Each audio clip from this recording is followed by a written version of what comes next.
Alors donc voilà donc notre deuxième vidéo. Donc j'avais dit dans la première à la fin que j'essaierai de montrer des applications, donc des équations différentielles sur des exemples plus concrets. Donc j'en ai choisi deux, un en physique et un en biologie. Alors un exemple très bête en physique sur donc les équations différentielles. Ça va être lors d'une chute libre où il y a des frottements, d'accord? Parce que plus le corps va vite dans la chute, ok, plus les frottements sont forts. Ok, donc on peut représenter ici notre corps qui est en chute libre où les deux seules forces en Y qui s'y appliquent, hein, on va dire que c'est qu'en Y, sont le poids, ok, donc la masse fois la constante de gravitation, et les frottements, donc qui ont une certaine constante de proportionnalité, fois la vitesse qu'a notre corps lors de la chute libre. Et donc, si on regarde la somme des forces en Y, donc par la seconde loi de Newton, c'est masse fois accélération, d'accord? Or, l'accélération, c'est la dérivée de la vitesse par rapport au temps. Et donc, on a bien ici une équation différentielle, ok? Parce que la somme des forces en Y, c'est aussi donc moins mg, parce que ça va vers le bas, plus kv, parce que ça va vers le haut. Et donc on a bien m dv sur dt égale moins mg plus kv. Donc là, voilà, on a l'exemple d'une équation différentielle qui permet, lorsqu'on résout, de connaître ici, donc ça sera connaître v, donc connaître la vitesse en fonction du temps. Un autre exemple, en biologie, ça va être le modèle proie-prédateur donc de l'Octa-Volterra, qui est donc simplement un système qui montre l'évolution du nombre de proies et du nombre de prédateurs en fonction du temps. Où donc pour les proies, on a donc x, ici c'est l'évolution des proies, donc c'est la quantité. Donc la différence, donc dx sur dt, c'est a fois x moins bxy, où a représente le taux de reproduction des proies et b représente le taux de prédation. Et pour les prédateurs, donc dy sur dt égale moins cy plus dxy, où c représente la mortalité des prédateurs et d représente le taux d'augmentation des prédateurs. S'ils mangent bien, d'accord, plus ils mangent de proies, plus il y en a ici. Donc c'est un deuxième exemple où il y a des équations différentielles. Bon, ici c'est sous forme de système. Ça on le verra peut-être, si je vais jusqu'à là, dans la série sur les équations différentielles. Donc maintenant qu'on a vu donc, des sortes d'applications, il y en a plein d'autres, en physique il y en a d'autres, il y a les oscillateurs, il y a plein de choses. Maintenant donc on va passer aux équations du premier ordre avec second membre. Allons-y. Ok, alors avant de commencer sur un exemple concret, on va voir la théorie. Donc certaines fois on va tomber sur des équations d'ordre 1, parce que la dérivée maximale c'est la dérivée première ici. Sous cette forme-là, donc une fonction en A, enfin une fonction de x, y plus une fonction de x, y' égale une fonction de x. Et notre but, ça va être de trouver les solutions. Donc en fait, ça, on peut dire que c'est notre équation E. Et en fait, comment est-ce qu'on trouve les solutions? Donc les y qui vérifient ça. En fait, notre but, ça va être de résoudre deux choses. La première, c'est résoudre l'équation qu'on appelle homogène ou sans second membre. Ça veut dire regarder l'équation où le c de x n'est pas là et donc en fait il vaut 0. Lorsqu'on résout ça, en fait, ça revient à faire exactement ce qu'on avait fait comme dans la première vidéo. Ok. Première vidéo, si je me rappelle bien, on avait y' égale 2y. Donc si je le remarque, ça fait y' moins 2y égale 0. Et donc, bon, si je mets dans le bon sens, ça fait moins 2y plus y' égale 0. Donc on a bien une fonction, enfin de y, du y' et du 0 ici, parce que donc notre constante est nulle. Ok? Donc ça, c'était une équation homogène. Notre but, ça va être de trouver, comme dans la première vidéo, la solution de l'équation homogène. Donc ici, on peut remarquer l'équation homogène, donc je mets un petit h. Et donc en fait, c'est simplement regarder cette équation-là égale à 0. Donc une fois qu'on a trouvé la solution de l'équation homogène ou l'équation sans second membre, Le but, ça va être de trouver une équation, une solution, désolé, particulière de cette équation première. Et en fait, qu'est-ce que c'est que trouver la solution générale de cette équation E? Mais en fait, la solution générale, qu'on va noter Y, ok, c'est simplement la somme des deux solutions. Donc YH, la solution de l'équation homogène, plus YP pour la solution de l'équation particulière. Enfin, notre solution particulière pour l'équation de base. Et ça, c'est l'ensemble des solutions de notre équation de base, E. Donc, on va commencer directement sur un exemple. Allons-y. Donc, commençons avec notre exemple. On prend l'équation différentielle qui est donnée par xy' moins xy égale l'exponentielle de x. Et donc, son équation homogène associée, c'est le même truc où on met 0 au lieu du second nombre. Donc, notre but, ça va être de résoudre en premier lieu, comme on avait fait dans la première vidéo, ça va être de résoudre cette équation homogène. Ce qu'on va faire, c'est que je vais mettre des petits h pour qu'on les différencie, donc c'est les y de l'équation homogène. Donc commençons, prenons EH et essayons de le résoudre.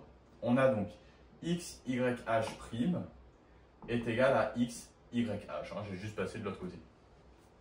On a ça. Maintenant, comment on fait? Bon, ben là, on peut diviser par x de chaque côté. Ok, donc en fait, on enlève les x, je vais les enlever direct.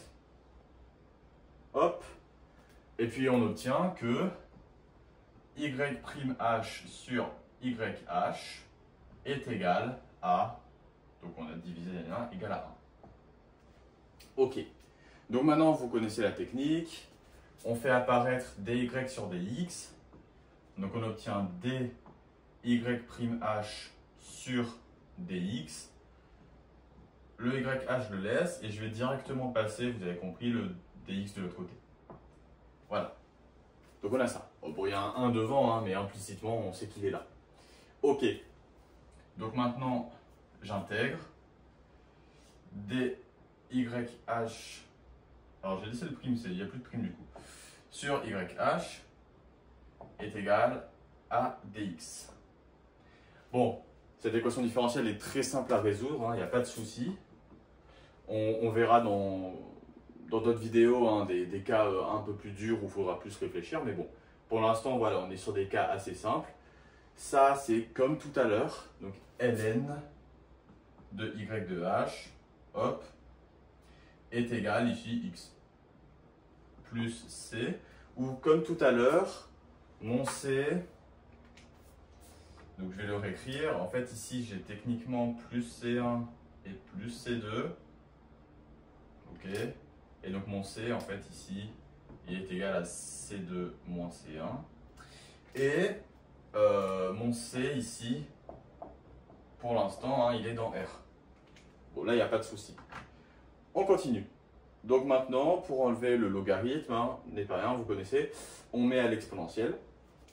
Donc on a que y de h en valeur absolue, c'est égal à exponentielle de x plus c. On a de la chance parce que exponentielle de a plus b, c'est exponentielle de a fois exponentielle de b, donc ça fait exponentielle de c, exponentielle de x. Exponentielle de c, c'est une constante, celle de x.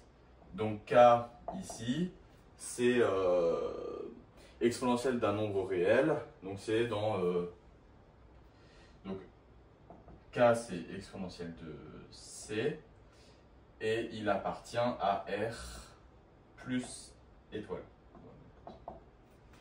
Ok, on continue parce qu'on a que donc valeur absolue de YH c'est ça, donc YH, notre solution de l'équation homogène, elle est donnée par grand K exponentielle de x avec grand K est égal à plus ou moins petit k. Ok, et donc grand K ici, vu que petit k c'est dans R plus étoile, grand K il appartient à R étoile. Ok, donc on a la solution ici, homogène. Notre solution YH qui est homogène. Notre but maintenant, qu'on a ça va être de trouver la solution particulière. Alors, la solution particulière, il y a plusieurs façons de la trouver. En fait, il y en a deux, ou peut-être plus, mais bon. La première façon, en fait, c'est de la voir. Parce que certaines fois, l'équation particulière, elle se voit. Mais ici, elle ne se voit pas vraiment. Hein. On ne voit pas vraiment de fonction y, telle que xy' moins xy égale à l'exponentielle de x. Ou en tout cas, peut-être que vous le voyez et moi je ne le vois pas. Donc, on va devoir passer par une autre technique qui nous permet de la trouver. Le problème de cette autre technique, c'est que elle n'est pas dure, mais un peu longue. Donc, ce que je vais faire, c'est que je vais vous donner la solution particulière dans l'autre cas. On va vérifier qu'elle marche bien. Et puis, dans la prochaine vidéo, on verra la technique pour trouver une solution particulière, hein, qui s'appelle la méthode de la variation de la constante. Donc, pour l'instant, je vais vous donner la solution particulière, en tout cas une solution, parce qu'il y en a plusieurs. Je vais vous donner une solution particulière et on va vérifier qu'on a bien ça avec YH qui est ça. Ok, donc j'ai réécrit ici notre solution de l'équation homogène qui était k exponentielle de x avec k dans R étoile et notre solution particulière ici que je vous donne et qu'on vérifiera donc dans la prochaine vidéo qui est ln de x exponentielle de x. Donc, bon voilà, vous voyez que ce n'était pas évident de le voir à l'œil nu, mais bon, soit. Donc, on se rappelle de la théorie qui nous dit que la solution générale, donc y, en fait, c'est exactement une solution particulière plus la solution de l'équation homogène. Donc ici, notre y serait donc yp plus yh, donc ça fait ln de x exponentielle x, hop, plus notre solution k exponentielle de x. Ok. Donc maintenant, notre but, donc avec k, on va le marquer dans R étoile. Donc notre but maintenant, ça va être de vérifier si on a bien, enfin si en tout cas c'est la bonne solution. Donc vérifions. Notre but, ça va être de calculer y'. Donc calculons y'. Donc lorsqu'on dérive, c'est ici une somme, donc on peut dériver chaque terme. Ça ici c'est un produit, donc c'est la dérivée de ln qui vaut 1 sur x fois exponentielle de x, plus ln de x exponentielle de x, hein, exponentielle de x c'est sa propre dérivée, plus k exponentielle de x, donc c'est k exponentielle de x, hein, voilà, ça reste le même. Donc ça c'est y'. Donc maintenant on va introduire ça dans l'équation, on va introduire y dans l'équation, et on va voir si ça donne bien exponentielle de x. Donc x y' de x moins x y de x, ça vaut donc x fois ça. Donc on a x fois ça qui vaut exponentielle de x, plus x ln de x exponentielle de x, plus x k e de x. Ou on va le marquer k x de x, c'est plus joli. Donc ça c'est x y', ok. Maintenant on va enlever, donc je vais le mettre en dessous, au moins on voit mieux, moins x y', donc on prend ça, ça fait donc x ln x exponentielle de x, moins par moins, bon, toujours moins, hein, k x e de x. Ok. Et donc normalement, donc ce terme-là, il est ici, ce terme-là, il s'annule, et donc on obtient bien exponentielle de x. Donc on a bien ça. Ok. Donc voilà, on a trouvé l'équation homogène aujourd'hui, l'équation particulière dans la vidéo prochaine. Donc c'est vraiment pas dur, hein, la variation de la constante dans le cas des équations du premier ordre. Bon, et bien voilà, à la prochaine vidéo.